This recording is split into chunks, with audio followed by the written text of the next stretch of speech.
Attention shoppers, back-to-back blue light specials on aisle 57 and 58.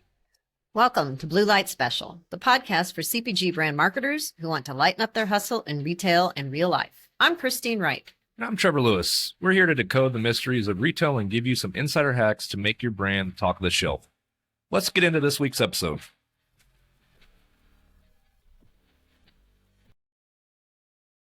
Welcome, everyone. On today's episode, we explore how to nail your display design with tips from Jackie Berra, Director of Design Operations at InStore Design Display. So, Trevor, what led to our need for a design operations manager at InStore? Great question. I think whenever we was kind of looking at, the demand in the market, also looking at how we can continue to add value to our clients, it was clear we wanted to increase our creative service offerings just to kind of meet that demand, as well as we wanted to really figure out how can we bring in an impact player that can help us accomplish everything that we need from a design standpoint. Because a lot of different environments can produce designs. You have agencies, you have in-house, you have teams like us producing creative designs.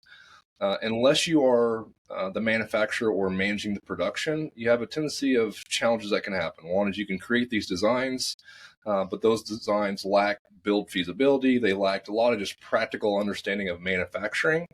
And that was one thing that we wanted to improve on. And so we brought a game changer in. I'm excited to have her join us a little bit after a while to kind of share a little bit more just of her background. But that was definitely one of the needs that we had, and we're confident we got the right person. As we jump into our first segment on the show today, which is show and tell. Look what I have got for you. Personal experiences in retail. There's something I've noticed,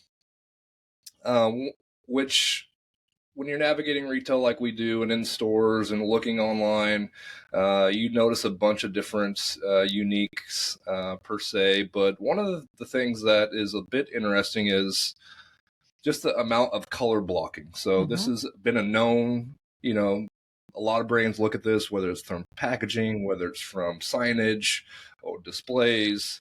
However, because everyone's kind of jumped on board, it's created this, it's just noise now. I don't know if you've experienced this, but it's definitely something that's quite a bit, no longer unique. And as brands continue to think about how do we differentiate, how do we pattern interrupt that shopper, because we know that shopper's probably on their phone or thinking about a bunch of different things.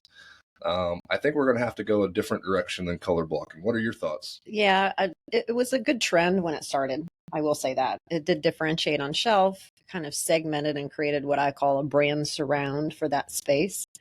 But so many people are doing it now, so many brands.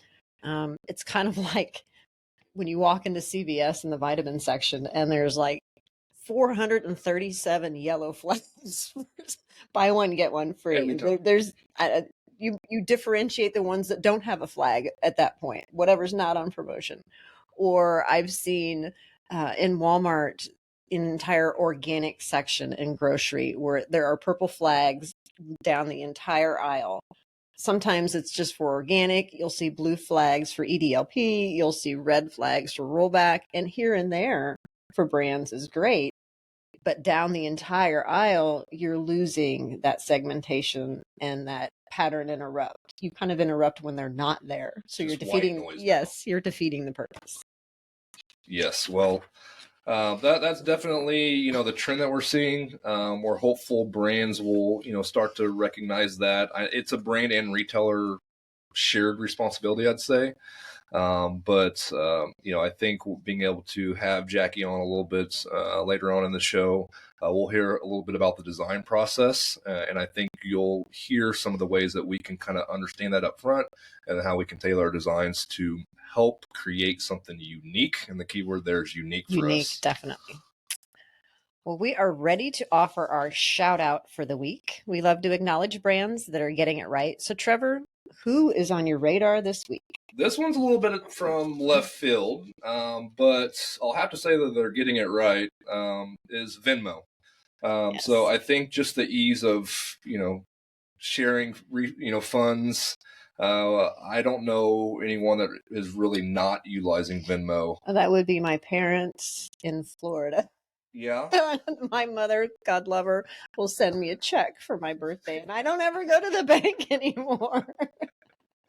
But yeah, they are not adopters of Venmo, but anybody else on the planet probably is. Well, I know that I'm definitely. Literally today, I was sending some funds via Venmo, and it's so efficient that I think that they're nailing that part of it. But specifically, what I'm alluding to is their teen account. So they've created this platform that teens can leverage now, and it comes with a physical card. Mm-hmm. So when you're thinking about my little one's not quite a teenager, but she's 12, so call it a teenager.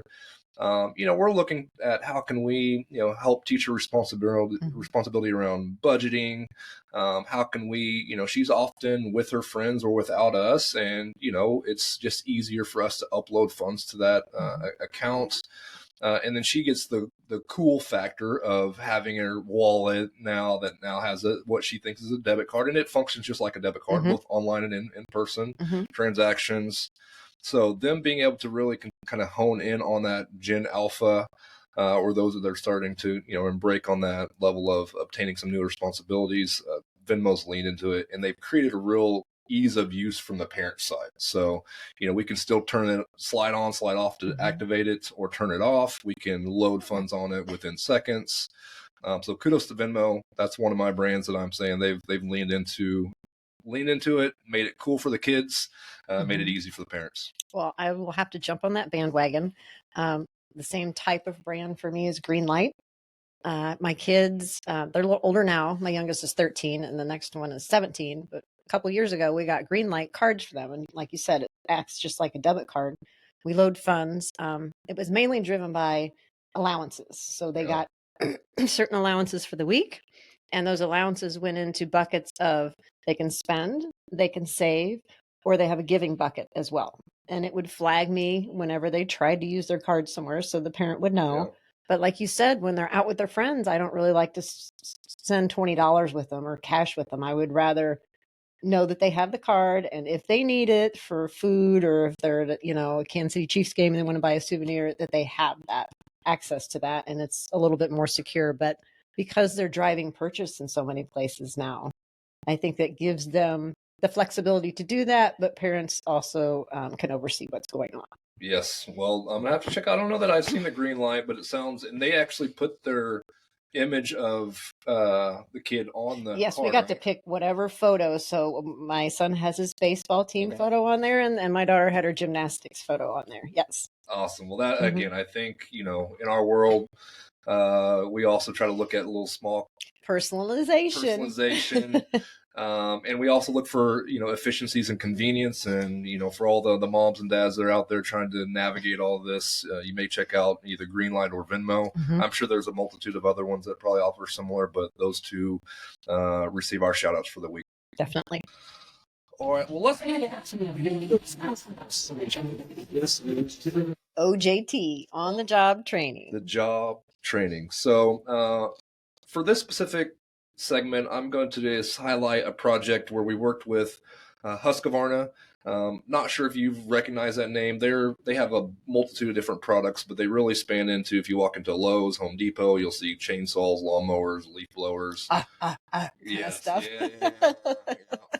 And then they also have another heavy constructions division, which they have like large trowels, a lot of large, more construction equipment that's being used. Conglomerate of a huge company, but trying to deploy merchandising solutions to elevate those brands and various retailers can be certainly a challenge. In this case, what we were doing is we were developing a 4-foot header, or that was the initial request is, hey, we need a 4-foot header. They're actually going to be sent out to their dealers. So these are, think about if you needed to rent a piece of equipment, right? You often don't think about that, but you go into a store, and in this case, we was developing a header solution. It was a header sign kit that was going to be deployed in what they call their dealer network. So not a traditional mass retailer or traditional retailer like a Home Depot or a Lowe's per se. In this case, it's kind of like more your mom and pops, but they have a number of them. I think we ended up producing around 250 of these headers. But what's interesting is the request, how it came in. 4-foot header, and our team and our engineers looking at that and saying, hey, is there an opportunity to reduce the size of this header maybe down to around 47 inches? And we certainly took that back information, but before we took that information back, I just said, why? They ask a 4-foot header. Make a 4-foot header. A 4-foot header, right? Like, well, the yield utilization, if we go to 47 inches, is going to improve dramatically, and that's going to lower the overall per unit cost. And I said, okay, well, tell me more, And so our engineer team kind of laid it out, showed me exactly what the utilization would do. It actually dropped the cost down around 30% from if we was to true, design and build it at a true 49 inches. So, because we work out of parent sheets. I don't think a lot of people realize we're starting with a massive sheet of material and try to yield as many individual units out of that as possible. That is absolutely correct. And so I think that's just some of that on-the-job training that our clients value. Number one, in our world, we expect our design engineers to think like that because simply, our clients don't. And so they ultimately need a header to fill the space. That's the project that they need. And I think that they truly valued our ability to look at it from a slightly different perspective. And it was a direct benefit for them. So that's the piece that I thought would be an interesting show and tell because, again, back to the on-the-job training, it's fascinating how much of that takes place. For the first guest on the podcast, we are extremely excited to invite InStore Design Displays Director of Design Operations, Jackie Berra. Woohoo! She's thrilled too. She brings 20 years of design and operations experience. She's known for her ability to activate spaces for an improved human experience. Since joining InStore Design Display, she has developed some deep insights into how to make displays stand out in store for brands and adhere to tight budgets and the need for flexibility and modularity. InStore Design Display isn't niched into temporary, semi-permanent, or permanent displays. We focus on solving the problem, so being able to design for all display types, which means we need to have an expert design operations guru in-house to make this work for our clients. Welcome, Jackie. Sucker. Hello. Thanks for being our first guest on the podcast. Guinea pig. Guinea pig. Yeah. We appreciate it tremendously. So for our first question, how do you guide clients to make the best decisions about the design of their displays? So guiding the client starts with layers of information gathering. So we need to understand their needs, their preferences, their objectives, and give them our advice, basically. So we do that a couple different ways. We have a 12-point checklist that we offer our clients, and it's really a guide on how to get your project started. And it has, a list of information just to consider. Then we dive a little deeper into a creative brief, and that has even more detailed questions regarding budget, regarding what type of display, regarding SKUs, how long it's going to be in store. So we're getting all of that information.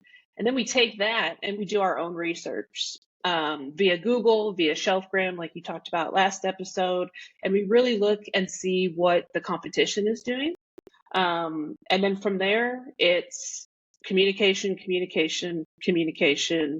more fact gathering, more information gathering, until we really feel like we have all of the information to start to put pen to paper. So there's a reason why we pester everyone so much. Yes. There's a method to our madness, but it's very vital that we have as much information as possible up front. Yep, for sure. And you get all the information every time, is what you're saying? I will plead the fifth on that one. We make a lot of assumptions. Yeah. All right, and the second question is, what were your aha moments as you dug into retail? Logistics, all of the logistics, so many logistics from beginning to end, from the design to setting it up in store, and then all of the variables and factors that go into that. You have to understand every step of the way. If you're designing, if you're the buyer, if you're the client, there's so much to know. And that's what's great about in-store design display is that we have someone like Miss Christine over here that knows her stuff. And that helps us become better designers, but also helps us execute and guide you through all of the things that you need to know to get in store. Absolutely. It's interesting because I give a lot of tours here at our headquarters here in Kansas City to folks that oftentimes don't even necessarily know what we do. And so whenever we're walking through our showroom and they're like, oh my gosh, I didn't never realize this is what you do. This is what you do. But I didn't even think that this is what anybody does. They just kind of thought these things were retail. Magic wand. You take it for granted, right? You go into a store, you see a beautiful display, and you just think it magically appears there somehow. Yeah, for sure. So, Jackie, what do you want shopper marketers to know about the design process? That it's important to have budget alignment and transparency from the beginning. If we at in-store design don't understand your budget or don't at least have a range, it makes it really hard for us to start designing and creating because, again, it's all those factors and variables that come into play. Is it going to be permanent? Is it going to be semi-permanent? Is it corrugate display? How long does it need to be in store? All of those things are considered when we're designing. So we look at it, like you mentioned earlier, from the end to the beginning, kind of go backwards, right? Reverse engineering. We want to know how it's going to be made so that we can communicate that when we are sharing designs with you. It's not just a pretty picture. We've actually thought about the feasibility piece, and that's super important. Yeah, one of my hacks of helping clients kind of understand the importance of budget, I always actually blame creative, because I'm like, hey, we've got to give them some guardrails, right? They're creative. They want to push the boundaries. That is why they're here, is to be able to help differentiate and show your brand in a different perception than maybe what you thought, and bring all this creative horsepower to the table. But we've got to put some parameters around them, or what I call guardrails. So I'm often saying, hey, I don't want to show up and our creative team has just did their magic, but then we're way out in left field because this doesn't make sense from a cost standpoint. So I definitely can second the importance of just understanding and aligning and just open and honest communication around budget and budget expectations. The challenge is there's a bunch of various types of projects. And I think the thing that we're always looking at is, longevity of the display, all of these different factors, and then what needs to be included and what's not included as well. In certain cases, we know we got to send teams in to install the display as well. Well, that's a lot different of a budget requirements on that than if we're just producing a display that, the retail associate's going to install as well. So I'm glad you brought that comment to the table. I think that it's certainly important, but again, I probably will just keep leaning on that. Hey, we've got to give these guys some guardrails, so I don't waste your time. Sorry, Jackie. All right, question number 4 for Miss Jackie. How is AI playing into design, affect renderings, and efficiencies? I know you're playing with some of this stuff. It's been super cool to watch you navigate. You're always an early adopter of technology, but help us kind of understand what you're seeing, what some of the resources you're paying attention to. Yeah, definitely. I mean, since the onset of AI, I've been geeking out about it. I just think it's so cool. And anytime you can find efficiencies in design, that's going to be better for you. That's going to be better for your bottom line, and that's going to be better for the client. So I've adapted a program called VizCom, and it's vizcom.ai. And how I use that is I can take a sketch, and whether it's sketched in Photoshop or by hand, I can take a sketch and write a prompt for VizCom and have it turn it into a 3D white render, basically.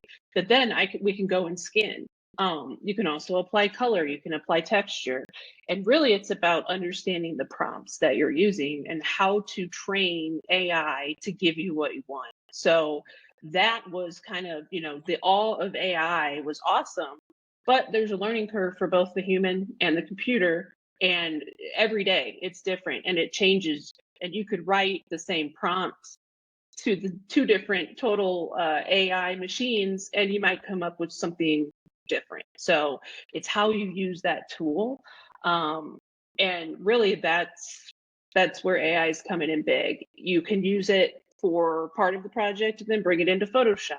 I use it as a tool set in my toolbox of design tools. So it's not you can't rely on it 100%, but it definitely gets you where you need to go in terms of visualization. You can use it for quick concepting. You can use it to spark ideas. There's just so much there that can be done. I also use Discord and Midjourney, and those are really fun for conceptual design. They're kind of crazy ideas that you can plug in, but they might spark some really unique design solutions that you might not have thought of. And then another one is Adobe. They're constantly upping their game inside the applications that I use, but as well as webinars. So they're online, they're teaching people how to use the tools inside the program. And that's just only going to get better and better as we move on in time with AI. Awesome. To give it a little context, just because I don't know that everyone understands like just how efficient, could you maybe articulate a little bit more of how long it would take to generate a rendering before AI versus some of the times that you're seeing now? Sure. So, traditionally, a lot of 3D renderers use programs like 3ds Max. Those are very robust programs. You're bringing in a lot of, I would say, additional files to get the render that you want. You're bringing in materiality, you're doing stuff with lighting inside these programs. So traditionally, it could take 5 to 7 hours for one render, depending on size, how you've skinned it internally. With Viscom, you can basically, in 30 seconds, have a white body of something, and then you can take it into a program like Photoshop and skin your graphics. Then you can take it back into Viscom, add some shadow, add some lighting, and that process is maybe 1 to 2 hours. Wow. See, this is why we on the sales team say yes to everything. Yeah, Sure, we have AI. We can do it. It'd be great. Okay, Jackie. So you are going to be subjected to the lightning round. That is what we ask all of our guests to participate in. So are you ready? I'm ready. Okay. Sure, you're ready. What's one new brand you recently purchased and why? So went to Spain earlier this year and bought some, I think it's pronounced Hoka or Hauka? Hoka shoes? Shoes, yes. And I was a little hesitant, because I see a lot of the old ladies walking around in them, but I have knee issues just like you. I have, and granted, I'm not young. Let's put that out there. But I have plantar fasciitis, so I needed some shoes to walk around Spain, and I was again hesitant because also the price point is pretty high on these shoes. But I was so glad I got them. I love the brands. I love that their slogan is everything we do is rooted in optimism. I think that's just a positive statement. And yeah, I always need that new pair of shoes to get me excited about exercising. And now that spring's here, I'm going to put those shoes to good use. Good. Hey, what's one thing you've bought on TikTok or Instagram? So I'm not a TikToker, but I am on Instagram. And recently, I think it was about 2 weeks ago, I bought a sweatshirt from a company called You Are Enough Co. And basically, the premise around this company is, the founder and the CEO, she lost a friend to mental health issues. And she basically wants to normalize mental health and the conversation around mental health. So I really love the sweatshirt. On the front, it says, "You are enough." And then on the back, it says, "Dear person behind me, you are capable, beautiful, worthy, and more than enough. I hope you know you matter, and this world is lucky to have you. With love, the person in front of you."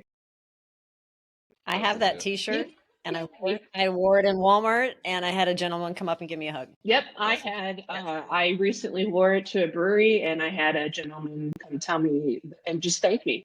Thank me for wearing that sweatshirt. Okay. What piece of technology can you not live without? Definitely. AI? What? AI? AI, right? Would have been a great answer. Spotify for me. I'm a music lover. I loved the DJ feature that they had this year. It introduced me to some new artists that I didn't even know about. And I listened to it for podcasts as well. So it kind of curates stuff for you, and I really like that. And I get to discover new music weekly with Spotify. You're gonna have to share your list with us, Yeah, I'll create a podcast or a playlist for us. Yeah. What's the worst career advice you've ever been given? You should go to business school because you'll never make it as a creative. I think all creatives are probably told they're never going to make it. It's not a career people think you're going to excel greatly No, in. they don't think there's money behind it. They think you're going to be this starving artist on the street trying to sell your stuff. You. Where do you go to consume information to do your job better? LinkedIn is a big one. Obviously, podcast, newsletters that I sign up for, webinars. But a few things that I listen to are The Accidental Creative by Todd Henry, and then Elizabeth Day's How to Fail. And it's stories about failure, which, yeah, if you don't fail, you're not growing, right? So I love to hear how people get out of predicaments or problems. And then for AI, it's a lot of newsletters with curated content. So the Neuron, the Rundown, and Superhuman are the 3 newsletters that are specifically geared towards AI that I get a ton of information from. Good. Okay, last question. What advice would you give your 25-year-old self? For me, it's personal, but it's be your authentic self always. It took me a while to be that person in my career. I didn't come out in my first job, and that it sucked, right? I wasn't able to share who I was with these coworkers. I worked with them for 8 years of my life, and I decided after that job that I'm not going to do that ever again.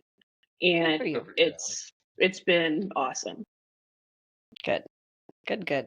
Well, thank you for sitting on the hot seat for so long and being our first guest. We truly appreciate it. Glad to be here.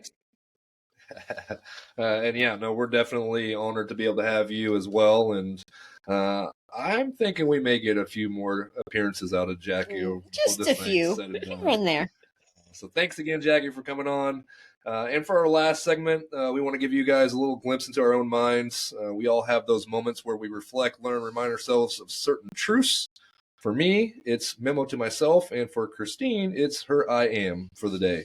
It's a chance for us to be a bit vulnerable, share our thoughts, and maybe some of it will resonate with you. So for today, my memo to myself on my drive-in was really one of my mentors, I want to say it's a couple of years ago, really said, Trevor, do you want to be loved or do you want to be a leader? And, I think all of the personality assessments would say, and even me consciously want to say, oh, loved. Oh, of course, I want to be loved. I'm a high D in the DISC profile, the working genius. I'm a galvanizer, like that. That's who I am.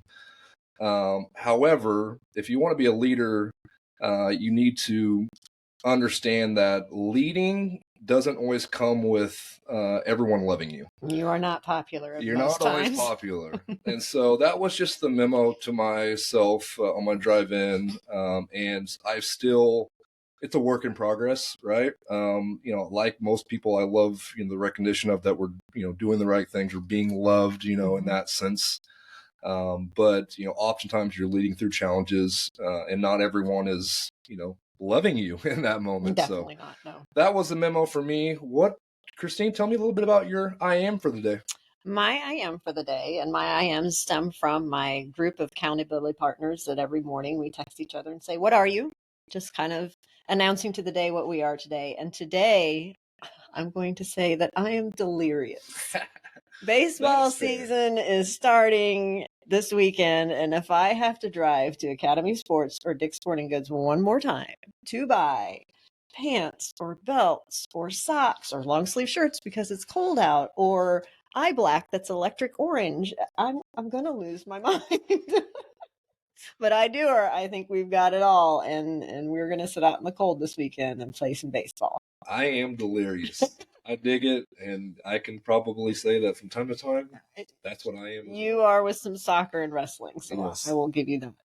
Well, that's all for this week's episode. Again, we're grateful to have you along for this ride as we lighten up your hustle through retail in real life. Thanks for listening, and keep your questions and comments coming. We love tuning in to what you want to know about helping your brand stand out in store. Join us for next week's episode when we download and debrief Expo West with our next guest, Justin Stevens, who is our retail strategist in the Bentonville Walmart market. This should be a good one. Looking forward to it. This podcast is a production of InStore Design Display, the go-to expert for guiding and elevating your in-store experience. Our wordsmith, Julie Edge, and mixmaster, Jackie Berra, make all of this possible. So a big thanks to them and the entire team at InStore Design Display. Stay tuned for our next episode on YouTube or wherever you consume podcasts. We'd love to hear from our listeners, so please drop us a line and tell us what you want to hear about retail and real life.